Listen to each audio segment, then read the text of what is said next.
পূর্ণিমার চাঁদ এক মনোহর দৃশ্য।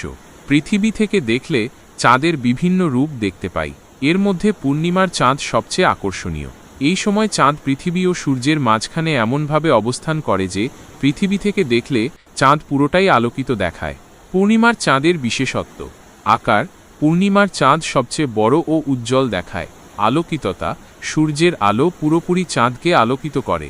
রং: সাধারণত সাদা বা হালকা হলুদ দেখায়, কিন্তু পরিবেশ ও আবহাওয়ার উপর নির্ভর করে রং কিছুটা পরিবর্তিত হতে পারে।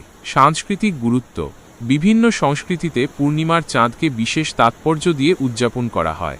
পূর্ণিমা কেন হয়?